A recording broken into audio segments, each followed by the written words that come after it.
Shalom. Sebelumnya saya mengucapkan terima kasih kepada hambanya Pak Zega yang sudah mengundang saya untuk membagikan sharing firman Tuhan hari ini. Baik, sebelumnya perkenalkan, nama saya Doni Sitorus. Saya saat ini melayani di GKRI Dwi Warna.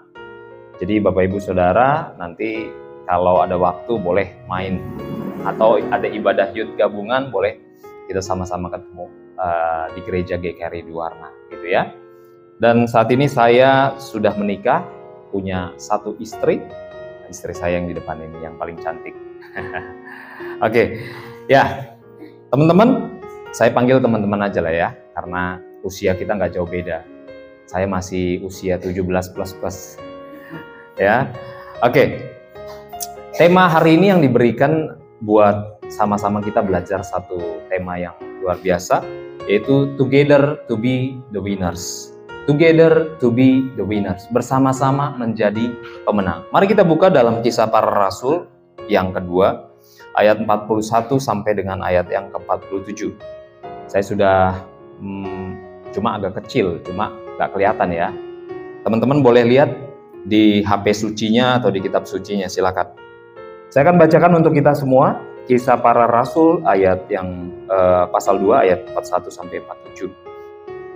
Orang-orang yang menerima perkataannya itu memberi diri dibaptis, dan pada hari itu jumlah mereka bertambah kira-kira 3.000 jiwa.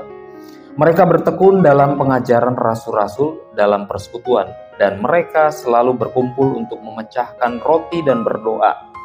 Maka ketakutanlah mereka semua, sedang rasul-rasul itu mengadakan banyak mujizat dan tanda.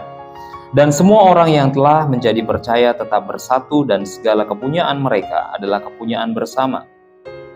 Dan selalu ada dari antara mereka yang menjual harta miliknya, lalu membagi-bagikannya kepada semua orang sesuai dengan keperluan masing-masing. Dengan bertekun dan dengan sehati, mereka berkumpul tiap-tiap hari dalam bait Allah. Mereka memecahkan roti di rumah masing-masing secara bergiliran, dan makan bersama-sama dengan gembira dan dengan tulus hati, sambil memuji Allah, dan mereka disukai semua orang. Dan tiap-tiap hari Tuhan menambahkan jumlah mereka dengan orang yang diselamatkan. Nah teman-teman, satu hal kita mau bicara tentang together. Apa artinya together? Bersama-sama. Siapa di sini yang punya komunitas hobi? Ada yang komunitasnya punya komunitas reptil, komunitas sepeda, komunitas apa lagi? Motor, komunitas masak. Ada lagi? Komunitas apa bro? Komunitas hiking, naik gunung. Ya. Punya bro? Punya. Seneng nggak? Menyenangkan nggak? Ketemu dengan teman-teman, kumpul dengan teman-teman, dan kita punya komunitas. Pasti seneng ya? Gitu. Siapa di sini yang nggak seneng kumpul dengan teman-teman? Menyendiri hidupnya. Kita doakan supaya segera rapture. Pasti setiap kita, apalagi anak muda, betul ya? Apalagi anak muda, malam minggu, makanya ada nyanyi, malam minggu, malam yang panjang, gitu ya, kita berdua, gitu ya. Nah, teman-teman, anak-anak youth, anak-anak muda, biasanya malam minggu itu malam yang panjang. Mereka akan cari satu komunitas yang mereka usahakan, mereka ketemu, say hello, kemudian mereka sama-sama kumpul, nongki-nongki, kemudian having fun. Nah, itu adalah anak muda. Nah, kita bicara tentang pengertian komunitas. Apa sih pengertian komunitas? Nah, kalau kita bicara pengertian komunitas, dikatakan gini, komunitas secara umum dapat diartikan sebagai kumpulan berbagai populasi yang menghuni atau menempati wilayah tertentu secara bersama-sama. Tak hanya hidup bersama, tetapi juga saling berinteraksi satu dengan yang lainnya. Jadi ada interaksi, ya. Jadi kalau teman-teman kumpul tanpa interaksi, berarti itu bukan komunitas.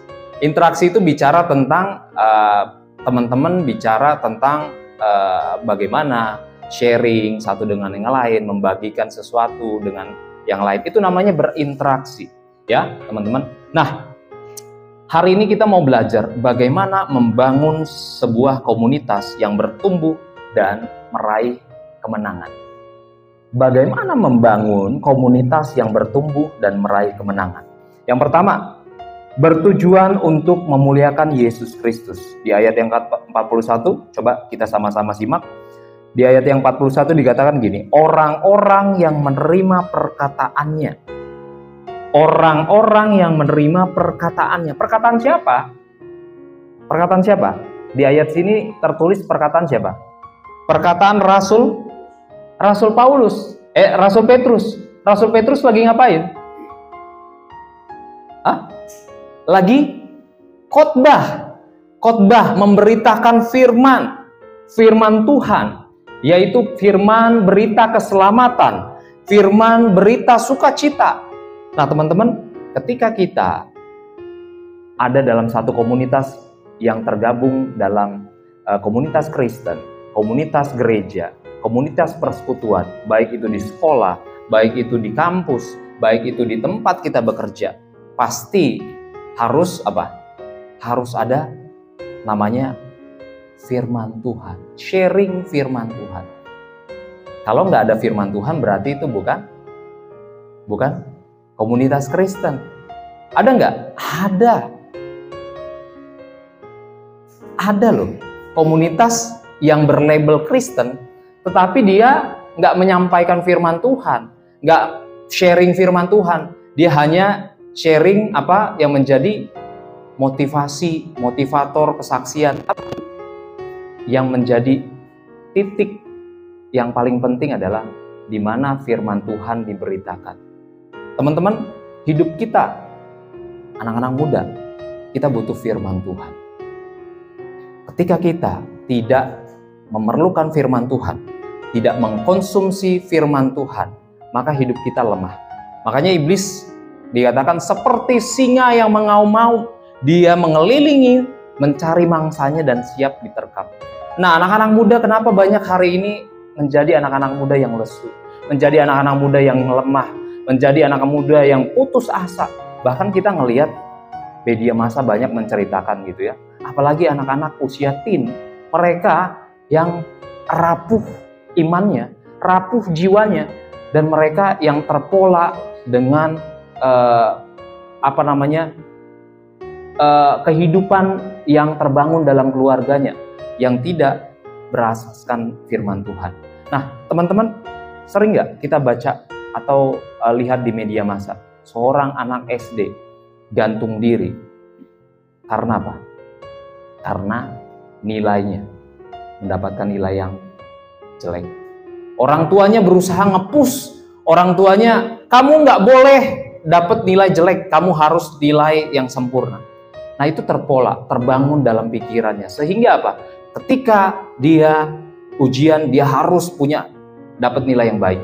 Nah, ketika itu nggak tercapai, maka dia gampang menjadi orang yang pesimis, putus asa, dan akhirnya mengakhiri hidup. Nah, anak-anak muda sekarang banyak godaan. Anak-anak muda, apalagi anak-anak muda, anak-anak Tuhan. Godaan apa? Godaan free sex, godaan narkoba, godaan pergaulan bebas. Itu adalah hal-hal yang ada di sekeliling kita, teman-teman. Ketika kita nggak membentengi hidup kita dengan baik, dengan firman Tuhan, dengan komunitas yang mampu membangun kita, mensupport kita secara iman, maka kita akan menjadi orang-orang yang siap-siap untuk jatuh. Nah, teman-teman, betapa dahsyat ketika kita mau percaya kebenaran firman Tuhan. Ketika kita mengkonsumsi firman Tuhan, itu adalah suplemen, vitamin kita, vitamin rohani kita, yang membuat jiwa kita, iman kita bertumbuh, yang membuat kita terperisai dari serangan-serangan musuh kita, iblis. Nah, oleh sebab itu, teman-teman, ketika kita membangun sebuah komunitas yang bertumbuh dan bahkan untuk meraih kemenangan, kita harus membangunnya bersama dengan Tuhan. Ada Tuhan di dalamnya, ada firman Tuhan di dalamnya.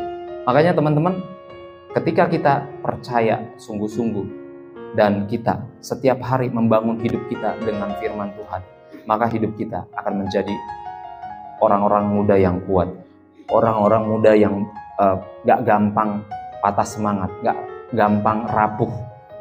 Siapa di sini yang setiap hari punya jam untuk membaca firman Tuhan? Baik itu pagi hari, malam hari, ada? Atau dari kakak pembinanya, Pak Zega, gitu ya, ayo baca firman Tuhan, gitu ya. Tapi teman-teman mengabaikan. Teman-teman, udahlah nanti aja gitu. Udahlah di gereja aja, seminggu sekali. Gak bisa teman-teman. Dunia ini dikatakan semakin jahat. Semakin jahat. Oleh sebab itu kita nggak bisa berdiam diri.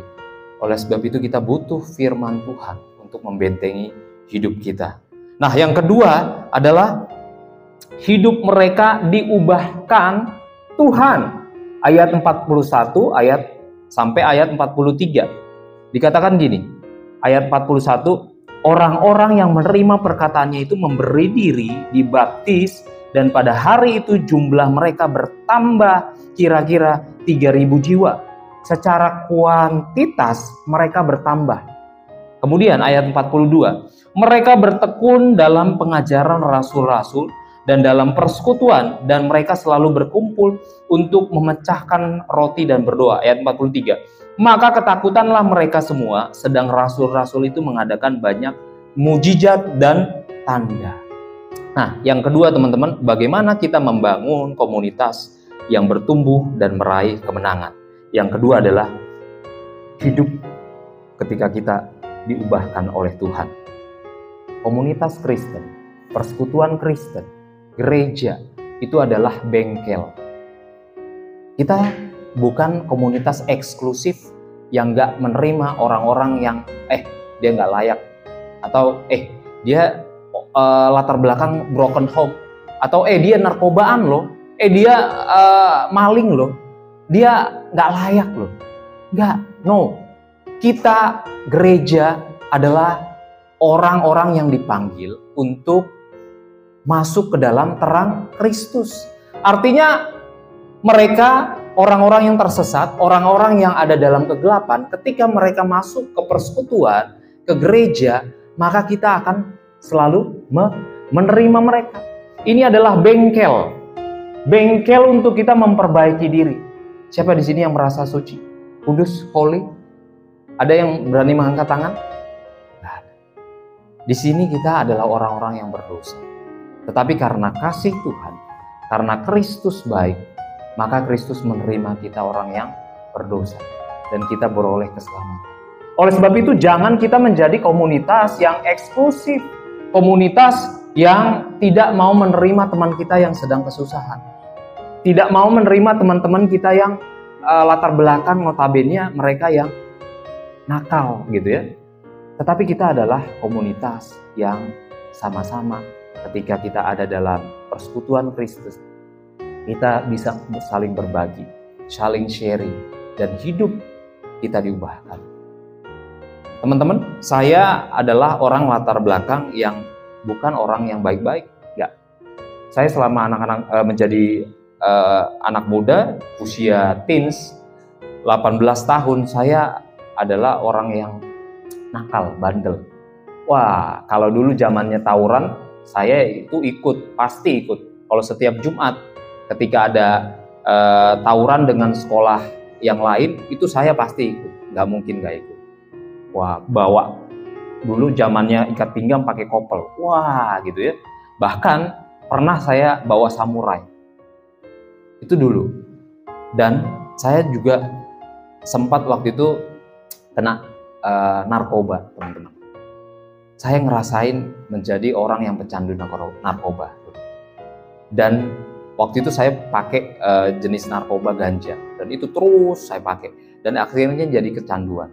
Nah, tapi teman-teman, kenapa saya bisa seperti ini? Karena apa? Karena Tuhan Yesus mengubahkan saya. Saya nggak tahu tuh Kalau sampai saat ini saya bisa berdiri di sini jadi hamba Tuhan, memberitakan firman Tuhan, kalau bukan karena Tuhan yang mengubahkan hidup saya. Mungkin kalau Tuhan nggak mengubahkan hidup saya, mungkin saya jadi berandalan. Mungkin saya jadi orang-orang yang narapidana di sel begitu ya. Tapi karena Tuhan baik, Tuhan luar biasa. Dia mengubahkan pribadi saya. Saya langsung berkata, Tuhan, saya mau berubah. Tuhan, saya mau jadi hamba Tuhan. Langsung saya stop dan berkata, Tuhan, saya mau tinggalkan hidup saya. Saya mau ngikut Tuhan dan jadi hamba Tuhan. Jadi teman-teman, kalau teman-teman bilang, Kak, gue gak bisa berubah. Kak, kayaknya kehidupan gue sulit berubah. Gue udah kena kecanduan narkoba. Gue gak bisa pisah dari teman-teman gue, komunitas gue. Kak, gue gak bisa berhenti ngerokok. Kak, gue gak bisa berhenti ngedrak. Saya mau katakan teman-teman, keadaanmu sekotor apapun, sehina apapun, dan seberengsek apapun, ketika engkau datang ke hadirat Tuhan dan engkau menemukan Tuhan, maka hidupmu akan diubah Tuhan. Makanya jangan pernah sepelekan teman-teman kita. Wah, dia gak ada apa-apanya gitu ya. Tetapi ketika dia datang sungguh-sungguh, makanya ada pujian gini. Sesuatu terjadi saat datang di altarnya. Ini altarnya Tuhan. Ini tempat kudusnya Tuhan. Ketika engkau sungguh-sungguh buka hatimu, ketika engkau memberikan dirimu kepada Tuhan, Tuhan akan pakai engkau menjadi luar biasa. Tuhan akan pakai engkau menjadi orang-orang yang dahsyat. Bukan karena engkau, tetapi karena Tuhan. Makanya ketika kita mau hidup kita menjadi orang-orang yang dibangun, menjadi orang-orang yang berkemenangan, kita harus datang kepada Tuhan. Dan Tuhan akan mengubahkan hidupmu. Yang kedua, itu hidup mereka diubahkan Tuhan. Dan yang ketiga, melakukan fellowship. Family in Christ, ayat 44-46, dikatakan gini. Dengan bertekun dan dengan sehati, mereka berkumpul tiap-tiap hari dalam bait Allah. Mereka memecahkan roti di rumah masing-masing secara bergilir dan makan bersama-sama dengan gembira dan dengan tulus hati. Nah, teman-teman, ayat 44 dikatakan semua orang yang telah menjadi percaya tetap bersatu. Underboard, garis bawahi, bersatu. Bersatu. Nah, teman-teman, ini adalah makanya ada saya kasih di sini, church is my home, ya. Church is my home. Gereja adalah rumah kita, rumah kedua kita. Teman-teman, kenapa banyak anak-anak muda yang lari dan mereka ngedrak, mereka pergi kepada komunitas-komunitas yang salah dan akhirnya mereka tersesat? Kenapa? Karena mereka gak menemukan home, rumah mereka. Rumah itu tempat berlindung, tempat memberikan kenyamanan, tempat memberikan seseorang itu tempat berlindung. Jadi ketika gereja tidak menjadi tempat yang nyaman, tempat berlindung, maka orang-orang muda akan lari dari gereja, akan lari dari persekutuan. Oleh sebab itu, bagaimana kita membangun gereja sebagai home sweet home, rumah kita, di mana kita berasa nyaman, diterima, welcome. Itu adalah kenyamanan kita, rumah kita. Nah, oleh sebab itu teman-teman yang ada di tempat ini adalah engkau adalah orang-orang yang dipilih Tuhan. Ketika teman-temanmu datang ke gereja, jangan engkau hakimi, jangan engkau judge. Ketika engkau judge, ketika engkau hakimi, maka dia akan lari untuk ketemu dengan orang-orang yang menerima mereka, menerima dengan sepenuh hati dan memberikan kenyamanan. Nah teman-teman, rumah gereja ini adalah rumahmu. Jadi engkau harus rawat, engkau harus memberikan orang-orang rasa nyaman, rasa diterima, rasa happy ketika ada di dalam rumah. Ya, itu fellowship. Gereja adalah rumah dan keluarga kedua. Jadi teman-teman, gereja adalah rumah dan keluarga. Nah, yang ketiga, share of love, membagikan kasih Kristus kepada sesama. Ayat yang ke-44 dikatakan, segala kepunyaan mereka adalah kepunyaan bersama. Berani nggak teman-teman? Ketika ada teman kita yang membutuhkan, ketika ada teman kita yang sedang kesusahan, engkau berani nggak? Mau nggak engkau membantu temanmu? Atau gua aja udah susah, masa gua harus mikirin orang lain? Hidup gua aja nggak dipikirin orang lain, masa gua harus memikirkan orang lain? Ketika kita punya kehidupan yang seperti itu, maka kita nggak akan bisa menjadi berkat buat orang lain. Hidup kita ada di dunia ini bukan sekedar hanya kita ada, kemudian kita menjalankan aktivitas kegiatan kita, baik sekolah, baik itu kuliah, bekerja, berumah tangga, dan akhirnya kita menjadi keluarga berumah tangga. Bukan hanya sekedar itu. Tuhan menjadikan kita dan menempatkan kita di dunia ini ada satu maksud spesial yang khusus buat kita, yaitu bagaimana kita menjadi duta Kristus. Bagaimana kita membagikan kasih Kristus buat orang lain. Nah, ketika kita membagikan kasih Kristus buat orang lain, maka hidup mereka akan diberkati. Dan kita juga menjadi berkat buat orang lain. Nah, teman-teman, yang ketiga yaitu melakukan fellowship, family in Christ, ya. Di mana di dalamnya ada sukacita, kenyamanan, dan gereja harus menciptakan suasana yang sukacita dan nyaman bagi semua orang. Tulus hati menerima kekurangan teman dan tidak menghakimi dan menjudge sahabat atau teman. Nah, yang ketiga yaitu hidup berdampak dan menjadi berkat bagi sesama. Di ayat yang ke-47 dikatakan, sambil memuji Allah dan mereka disukai semua orang, dan tiap-tiap hari Tuhan menambah jumlah mereka dengan orang yang diselamatkan. Nah, komunitas Kristen harus memiliki semangat dan gaya hidup sebagai garam dan terang Kristus. Teman-teman, engkau mau jadi garam di mana? Kamu mau jadi garam?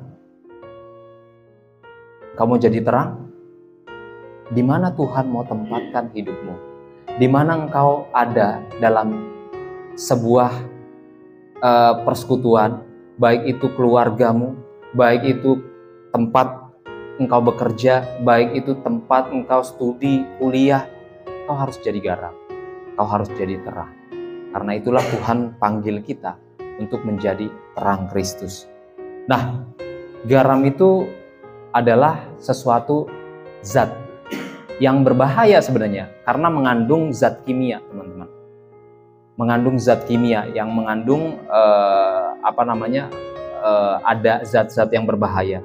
Tetapi ketika garam itu diubahkan menjadi satu bentuk, diproses, kemudian garam itu menjadi sesuatu yang berharga, sesuatu yang bernilai dan dipakai oleh semua orang. Ketika engkau menjadi hambar, maka engkau nggak akan bisa menjadi kesaksian. Ketika hidupmu hambar dan tidak menjadi garam, maka engkau nggak akan bisa menjadi saksinya Tuhan. Engkau nggak akan bisa menjadi berkat Tuhan. Oleh sebab itu, panggilan kita yang terutama anak-anak muda, yuk jangkau komunitas yang ada. Baik itu di sekolahmu, baik itu di tempat pekerjaanmu, baik itu dimanapun kau berada, ditempatkan Tuhan. Mari jangkau dengan mereka, bawa mereka untuk menemukan Tuhan, untuk mengalami kasih Kristus. Engkau bisa tolong mereka dalam kesusahan mereka. Engkau mungkin gak bisa menolong dengan uang, tetapi engkau bisa mendoakan dia. engkau bisa memberikan nasihat-nasihat yang membangun, nasihat-nasihat yang baik, maka engkau akan menjadi berkat buat orang lain. Menjadi berkat bukan perkara engkau harus dengan apa yang ada padamu, engkau bisa menjadi berkat. Segala kemampuan, segala talenta, segala keahlianmu, engkau bisa pergunakan untuk menjadi berkat buat orang lain. Ketika engkau dipanggil Tuhan untuk menjadi berkat, maka Tuhan akan menyatakan sesuatu yang luar biasa dalam hidup kita. Nah, teman-teman, ada 3 poin yang saya sharing malam hari ini. Bagaimana kita membangun komunitas yang bertumbuh dan meraih kemenangan. Yang pertama, yaitu kehidupan komunitas kita adalah kehidupan yang memuliakan Kristus. Kemudian, ketika kita ada dalam persekutuan, kita mengalami hidup kita diubahkan Tuhan. Dan kemudian, di dalam persekutuan itu ada fellowship, di mana kita sama-sama saling mensupport, membagikan kasih Kristus, dan menjadi berkat buat orang lain. Maka kita akan menjadi komunitas yang dikatakan together to be the winner. Bersama-sama kita bisa, bersama-sama kita bisa menjadi pemenang. Ketika kita mau dan siap Tuhan pakai, maka kita akan menjadi komunitas yang berdampak. Anak-anak muda yang Tuhan pakai secara dahsyat untuk menjadi alat Tuhan di akhir zaman ini.